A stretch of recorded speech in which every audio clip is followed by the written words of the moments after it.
Shatner bro 20 టీములు 54 మ్యాచ్లు లాస్ట్కి మన 2 టీములు మిగిలినవే. రేపు మన ఇద్దరిట్లల్లో ఒకలే ఆ ట్రోఫీని గెలవబోతున్నారు. The ultimate 2026 T20 world cup final రేపు గెలవబోయేది మేమే. అంటే మేము టోర్నమెంట్లోనే బెస్ట్ టీం సౌత్ ఆఫ్రికాని విసికి ఫైనల్కి వచ్చింది మీతో ఓడిపోవడానికి అనుకుంటారా? సౌత్ ఆఫ్రికా వాళ్ళు కొట్టిన 170ని 13 ఓవర్లలో చేజ్ చేసిన వాళ్ళం. మీరు ఈ మ్యాచ్లో 250 కొట్టినా చేజ్ చేయడం మాకు పెద్ద మ్యాటర్ కాదు. మా టీంలో బుమ్రా ఉండంగా మీరు 250 చేజ్ చేస్తారా? అది అయ్యే పని కాదు. స్కై అన్న, నాకెందుకో మనం ఈ శాట్నర్ మాటలు సీరియస్గా తీసుకోవాలనిపిస్తుంది. సౌత్ ఆఫ్రికాతోని వాళ్ళు ఆడిన లైనప్ ఒకసారి చూసినావా? నెంబర్ 9 దాకా పెట్టుకున్నారు బ్యాటింగ్. మన దానిలో హర్షదీప్ సింగ్, వరుణ్ చక్రవర్తి, జస్ప్రీత్ బుమ్రా ముగ్గురు టైలెండర్స్ ఉంటే వాళ్ళ దానిలో జస్ట్ లోకే ఫెర్గుసన్ అండ్ మ్యాట్ హెన్రీ ఇద్దరే టైలెండర్స్ ఉన్నారు. వెరీ గుడ్ కిషన్ తమ్ముడు, మంచిగా గమనించినావు. కానీ వాళ్ళ బ్యాటింగ్ లైనప్లో డెప్త్ ఉంటుంది కానీ వాళ్ళ బ్యాట్స్మెన్ చేసే బ్యాటింగ్లోనే డెప్త్ ఉండదు. మనం కనుక వాళ్ళిద్దరు ఓపెనర్లు టిమ్ సెఫెట్, ఫిన్ అలెన్ వీళ్ళిద్దరిని తొందరగా అవుట్ చేసినాం అనుకో, మిగిలిన ప్లేయర్లు అందరూ వన్డే బ్యాటింగ్ ఆడతారు, మనం మ్యాచ్ ఈజీగా గెలుస్తాం. నువ్వు చెప్పింది కరెక్ట్ స్కై అన్న, ఖచ్చితంగా మనం వాళ్ళిద్దరిని తొందరగా అవుట్ చేయాలి. స్కై బ్రో, వాళ్ళిద్దరిట్లలో ఎవరినో ఒకరిని ఖచ్చితంగా పవర్ ప్లేలోపు అవుట్ చేస్తా అని నీకు మాటిస్తానా? నువ్వు మాటిచ్చినావంటే అయిపోయినట్టే పాండ్యా బ్రో. ఇంకొకరిని హర్షదీప్ సింగ్తోనో బుమ్రాతోనో అవుట్ చేపిస్తుంది. అంటే సౌత్ ఆఫ్రికా బౌలర్లు లుంగి, నికిడి, కాగిసోర్ రబాడా నన్ను అవుట్ చేయలేరు కానీ మీ ఆల్రౌండర్ హార్దిక్ పాండ్యా నన్ను అవుట్ చేస్తాడా? 33 బాళ్ళల్లో 100, 300 స్ట్రైక్ రేటు, కథ వేరే ఉంటుంది. సౌత్ ఆఫ్రికా మీద ఆడినట్టు అనుకుంటానా వాళ్ళను? నేను వేసే ఫస్ట్ ఓవర్లోనే నీ పుల్ల తీస్తా. T20 వరల్డ్ కప్కి ముందు మీతో 5 మ్యాచ్ల సిరీస్ ఆడినావు.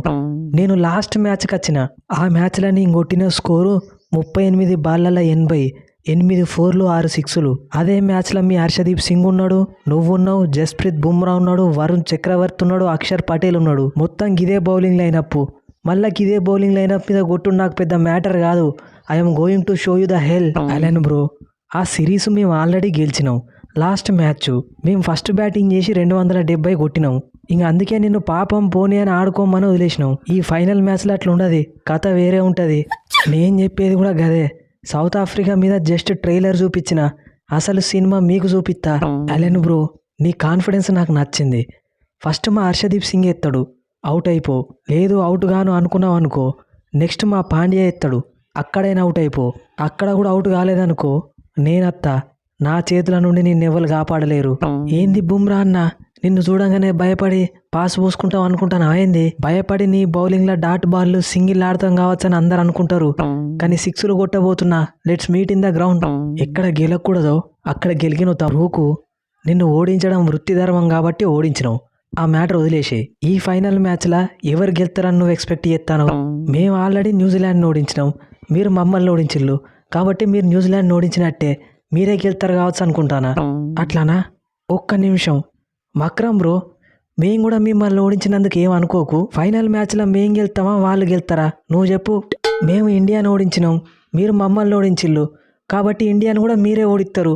చూసినావా స్కై బ్రో, ఇక్కడ ఎవరు ఏమనుకుంటారన్నది మ్యాటర్ కాదు, ఫైనల్ మ్యాచ్లో ఎవరు ఎట్లా ఆడతారు అన్నదే మ్యాటరు. ఏంది వేసాడినారు మ్యాటరు. మీ టీంలో మ్యాటర్ ఏడున్నది? ఓపెనర్లు ఇద్దరిని అవుట్ చేస్తే అయ్యేపోతుంది. ఆ మాత్రం దానికి స్కై బ్రో అని నువ్వు అనుకున్నంత మాత్రాన సరిపోదు. మీ దగ్గర బుమ్రా, హర్షదీప్ ఉంటే మా దగ్గర మ్యాట్ హెన్రీ, లాకీ ఫెర్గుసన్ ఉన్నారు. మీ దగ్గర అభిషేక్ శర్మ, సంజు శాంసన్ ఉంటే మా దగ్గర టిమ్ సెఫెట్, ఫిన్ అలెన్ ఉన్నారు. మీ దగ్గర ఆల్రౌండర్స్ శివం దూబే, హార్దిక్ పాండ్యా ఉంటే మా దగ్గర డారెల్ మిచెల్, జిమ్మీ నీషా ఉన్నారు. మీ దగ్గర తిలక్ వర్మ ఉంటే మా దగ్గర రాచిన్ రవీంద్ర ఉన్నాడు.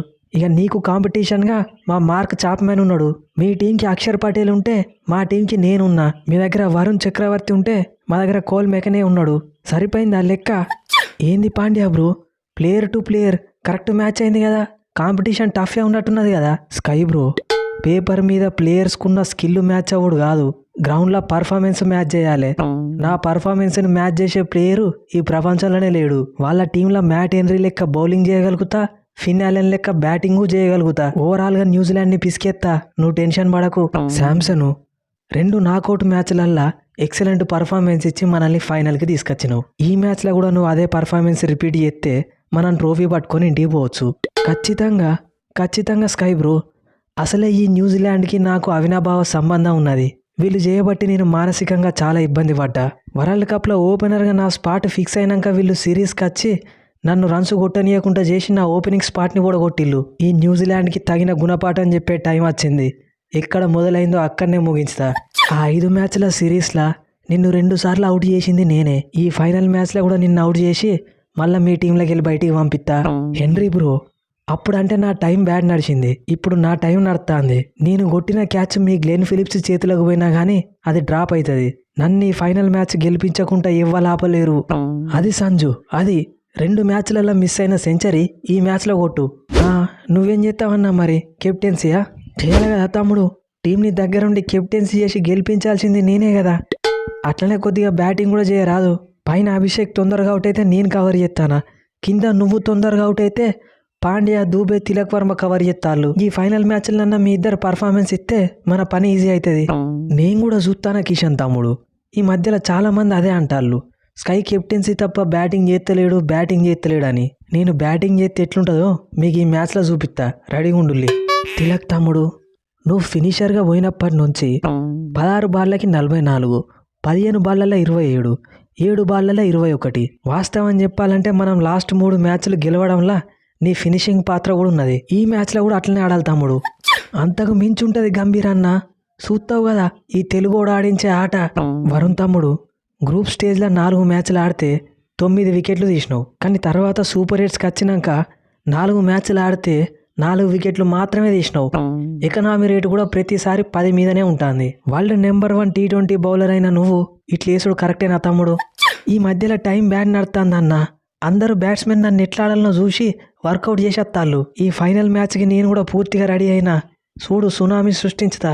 కాదు తమ్ముడు, నేను మన టీంలో ఉన్న అనలిస్టులతోని మాట్లాడిన. బ్యాట్స్మెన్ నీ బ్యాటింగ్లో ఒక 4 6 కొట్టంగానే నువ్వు నీ బౌలింగ్లో స్పీడ్ పెంచి 100 స్పీడ్తోని బౌలింగ్ ఎత్తాను. ఇంతకుముందు నీ బౌలింగ్ స్పీడ్ 80 90స్లో ఉంటుండే. కాబట్టి స్పీడ్ మీద కంటే వేరియేషన్స్ మీద దృష్టి పెట్టు. నేను కూడా దాన్ని అబ్జర్వ్ చేసిన గంభీర్ అన్న. ఈ మ్యాచ్లో చూడు, ఖచ్చితంగా 3 పుల్లలు తీస్తా. అభిషేక్ తమ్ముడు, పులి ఒక 2 అడుగులు వెనుకకి ఎత్తే 4 అడుగులు ముందుకు ఎత్తదని అర్థం. కానీ నువ్వు మాత్రం వెనుకకు తప్ప ముందుకు ఎత్తలేవు. కనీసం ఈ ఫైనల్ మ్యాచ్లన్నా.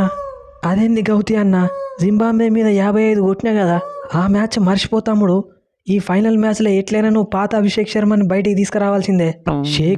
షేక్ ఆడిస్తా చూడు. ఫైనల్ మ్యాచ్లో ఈ అభిషేక్ శర్మ ఆడించే ఆట. ఫిలిప్స్, నాకెందుకోగా స్కై బ్రో చెప్పిన దానిలో కూడా లాజిక్ ఉన్నదనిపిస్తుంది. మన టీం బ్యాటింగ్ మొత్తం టీమ్ సేఫెట్ ఫినాలెన్ మీదనే డిపెండ్ అయి ఉన్నది. కానీ ఈ మ్యాచ్లో అట్లా కాదు. మార్క్ చాప్మెన్, డారెల్ మిచెల్, నువ్వు మీ ముగ్గురు మంచి పర్ఫార్మెన్స్ ఇవ్వాలి. వాళ్ళ గురించి నాకు తెలియదు కానీ బ్యాటింగు, బౌలింగు, ఫీల్డింగ్లా ఈ గ్లెన్ ఫిలిప్స్ 100% ఇస్తాడు. చాప్మెను అంటనట్టు ఉండి ఉండనట్టు అసలు నువ్వు టీంలో ఉన్నావా లేవా కూడా తెలుస్తలేదు. జర ఈ ఫైనల్ మ్యాచ్లన్నా బ్యాటింగ్తో నీ కాంట్రిబ్యూషన్ ఏమన్నా చేయగలిగితే చేయరాదు. అదేంటి శాంట్నర్ బ్రో అంత మాట అన్నావు? నేను ఎన్ని మ్యాచ్లు ఎందుకు ఆడలేదో తెలుసా?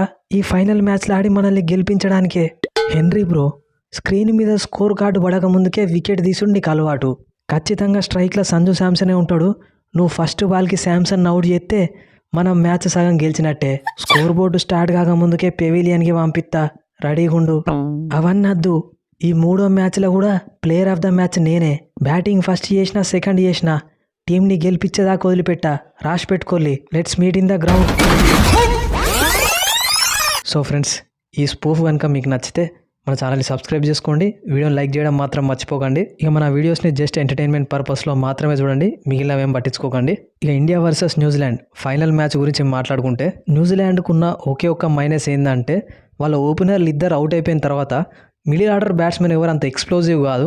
మన మిడిల్ ఆర్డర్ బ్యాట్స్మెన్తో కంపేర్ చేసుకుంటే వాళ్ళ బ్యాటింగ్ స్కిల్ చాలా తక్కువ. మనం కనుక పవర్ ప్లే లోపు ఇద్దరు ఓపెనర్లను అవుట్ చేస్తే ఈ మ్యాచ్ మనం 70% గెలిచినట్టే. కానీ పోయి వాళ్ళ మిడిల్ ఆర్డర్ ఇదే మ్యాచ్లో క్లిక్ అయిందంటే మనకు కష్టం అవుతుంది. న్యూజిలాండ్ టీంని మనం తక్కువ అంచనా వేయడానికి లేదు. వాళ్ళ బ్యాటింగ్లో అయితే చాలా డెప్త్ ఉంది. సో మ్యాచ్ అయితే ఖచ్చితంగా వన్ సైడ్ కాదు, థ్రిల్లర్ ఉంటుంది. మీరేమనుకుంటారో కింద కామెంట్ సెక్షన్లో చెప్పండి. నెక్స్ట్ వీడియోలో మళ్ళీ కలుద్దాం. Thanks for your love and support.